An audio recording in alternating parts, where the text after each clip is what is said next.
Bonjour et bienvenue dans Le Grand Banquet, l'émission qui aborde la culture indépendante à travers le prisme du mauvais genre, souvent du décalé, de l'étrange, ou tout simplement de ce que j'ai trouvé pertinent à vous présenter. Voici donc dans la vidéo très classique de fin d'année, celle des meilleures bandes dessinées qui sont sorties en 2021. Cette liste est évidemment subjective, je l'espère connaisseuse. Elle sert à vous montrer peut-être ce que vous avez loupé de nouveau, de frais, d'étonnant et du coup d'excellent à lire cette année, et aussi peut-être que vous aimeriez recevoir pour ces fêtes de fin d'année.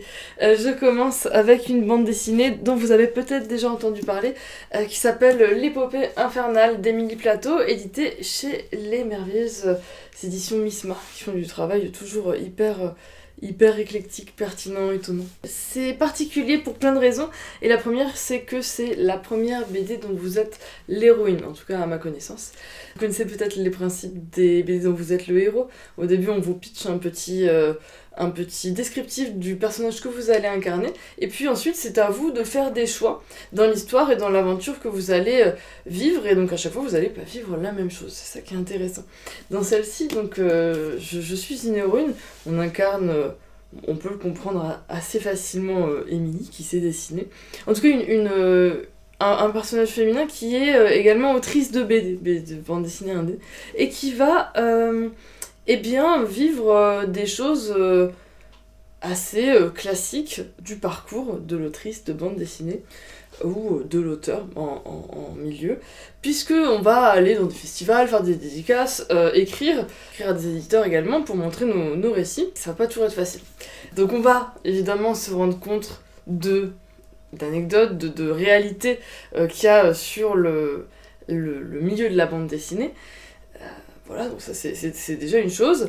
La deuxième chose, c'est qu'on va quand même vivre des aventures qui sont loufoques, qui sont rigolotes. On peut mourir dans d'atroces souffrances, on peut avoir des fins victorieuses qui sont très touchantes, qui sont... Enfin, je vais pas trop vous raconter, ce serait vraiment gâché. C'est assez intime, assez drôle.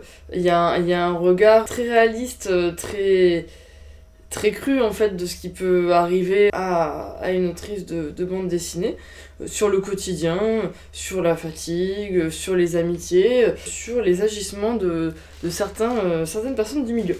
Bref, c'est un objet ludique dans lequel on apprend plein de choses et dans lequel on s'amuse beaucoup. Donc forcément c'est formidable et je vous la conseille. Je continue chez les Misma puisque je suis lancée avec l'une des très belles bandes dessinées qui est sortie cette année, qui s'appelle Un beau voyage, qui est une invitation au voyage de Delphine Panique.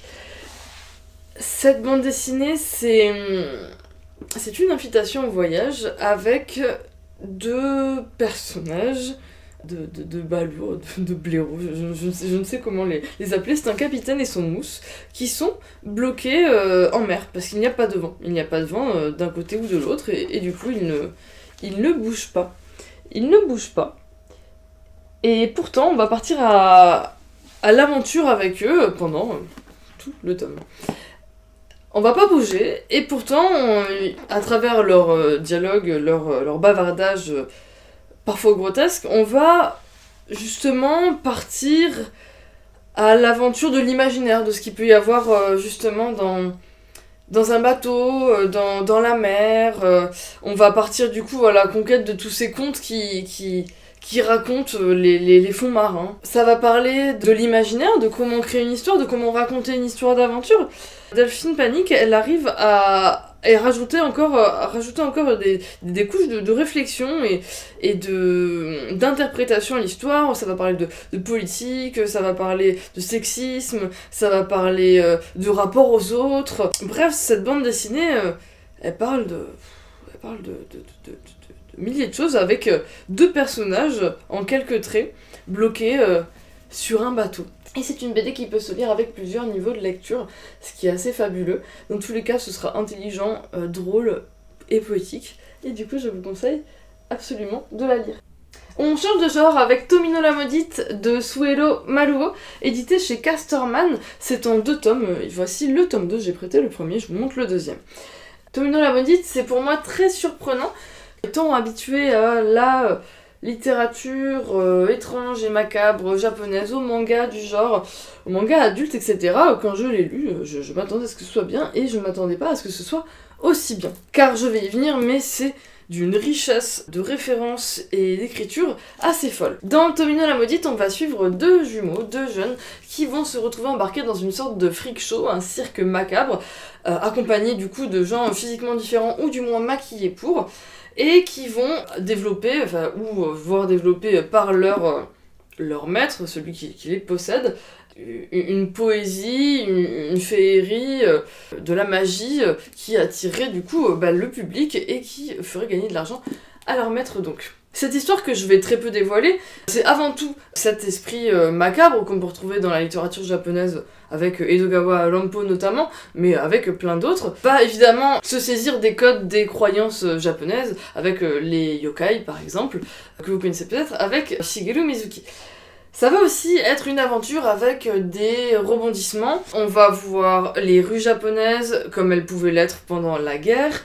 Ça va parler de poésie, ça va vraiment beaucoup emprunter en fait à l'art de la narration japonaise de tout un tas de manières, avec de la musique, tout est très théâtral, poétique. Il y a énormément de beauté en fait, de beauté dans le macabre justement, dans ce manga-là.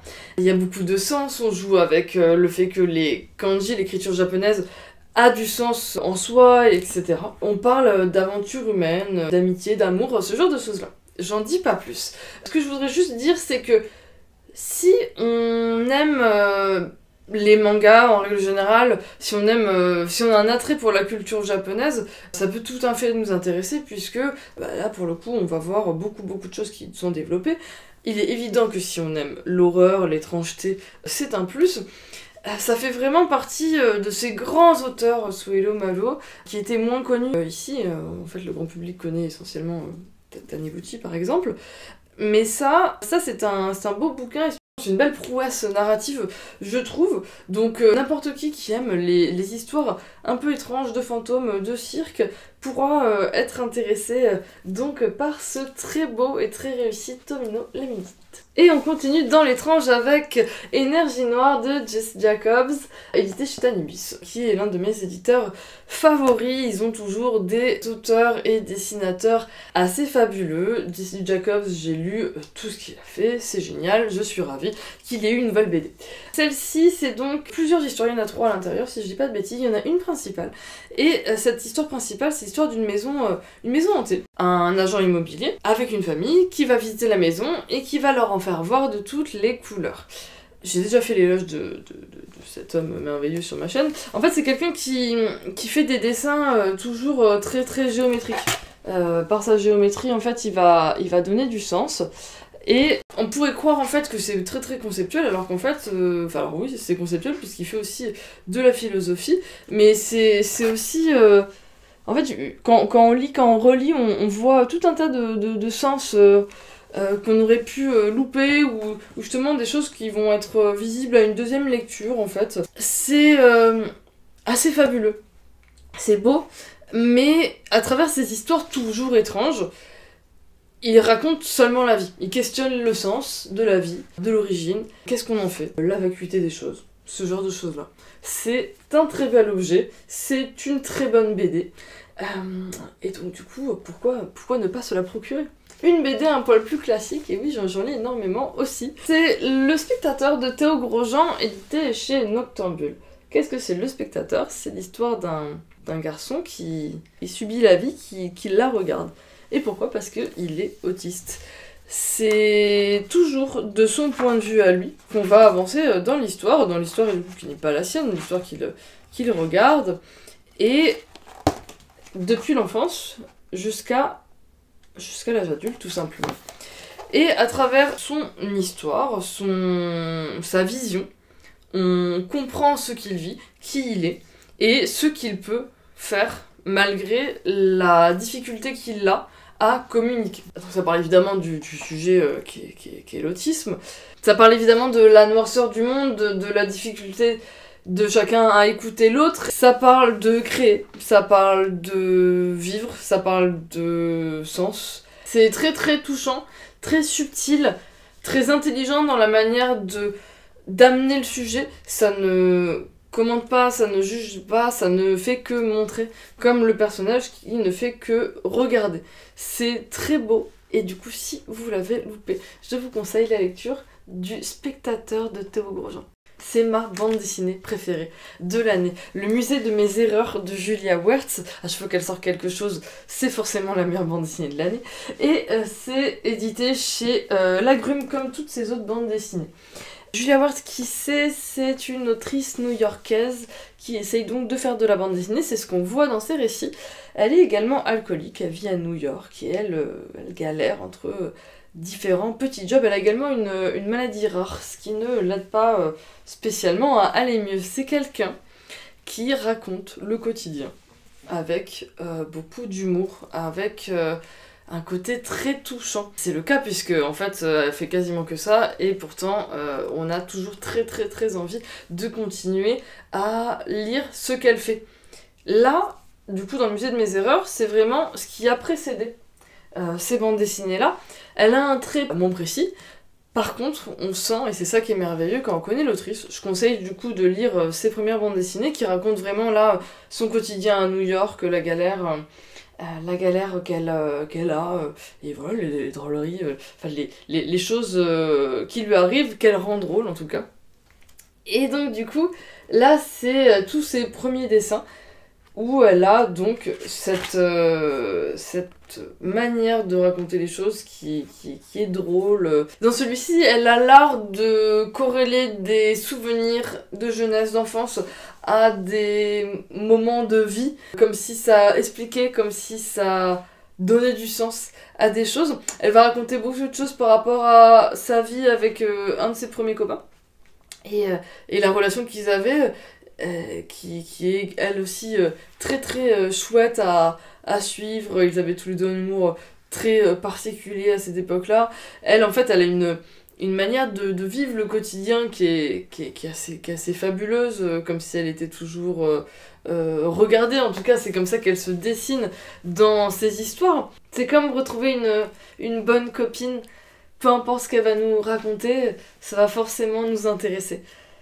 Elle rend tout drôle, tout étonnant. Je vous conseille vraiment de démarrer, si vous la connaissez pas, par Whisky New York ou L'Interne Infini, qui du coup met un peu en place le personnage, et là du coup on a encore plus d'affect à la comprendre, à la lire, à s'en étonner.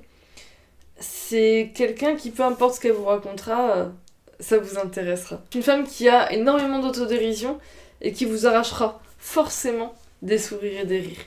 Je vous conseille immensément donc la lecture du musée de mes erreurs de Julia Wertz, édité chez Lagrume Édition. La dernière bande dessinée dont j'avais envie de vous parler, c'est une bande dessinée que j'ai pas, je l'ai beaucoup offert, mais je l'ai pas, j'ai lu plusieurs fois, je la trouve géniale. Elle s'appelle Malgré tout, de Jordi Lafèbre. C'est sorti chez Dargaud, sorti en fin d'année dernière. En fait, je triche un peu, mais comme j'en avais pas parlé, et puis je crois que ça a été remis en avant, peut-être que ça a eu un prix, je sais pas. C'est une bande dessinée beaucoup plus classique là du coup que ce que j'ai pu présenter jusque-là, qui va parler d'une histoire d'amour. Une histoire d'amour, sauf que elle la raconte à l'envers. On démarre avec un couple de personnes âgées, et on remonte pour comprendre et les accompagner dans leur histoire. J'en dis pas plus. C'est très beau, très, très lisse, les couleurs sont très douces, la narration est très chouette, très enthousiasmante. On est plus que ravis de... En fait, c'est rigolo de se dire qu'on connaît déjà la fin, et que du coup, sur une histoire d'amour, et que du coup, les enjeux sont très très différents. Mais on n'a pas du tout envie de savoir comment ça va se terminer, on a envie de savoir comment c'est arrivé. C'est un mécanisme que j'ai déjà vu ailleurs, hein, vous aussi. Mais là, c'est super. C'est très doux. Si vous avez envie de faire un beau cadeau, un cadeau doux, un cadeau confort, je vous conseille donc Malgré tout de Jordi Lafèbre, édité chez Dargaud. Et cette bande dessinée marque la fin de cette liste de Noël / meilleure bande dessinée de 2021. J'espère que ça vous a plu. J'espère qu'il y a des BD que vous avez lues. J'espère qu'il y a des BD que vous n'avez pas lues, comme ça vous allez les lire, j'espère. Et que mes conseils auront pu être pertinents. N'hésitez pas à me rejoindre sur mes réseaux sociaux, Le Grand Manque et Lola, sur Facebook et Instagram, de donner des conseils à ce moment-là, ici et là-bas. C'est comme ça que ça marche. Et je vous souhaite une très bonne lecture et une très bonne fin d'année si vous me regardez en cette fin d'année. Salut!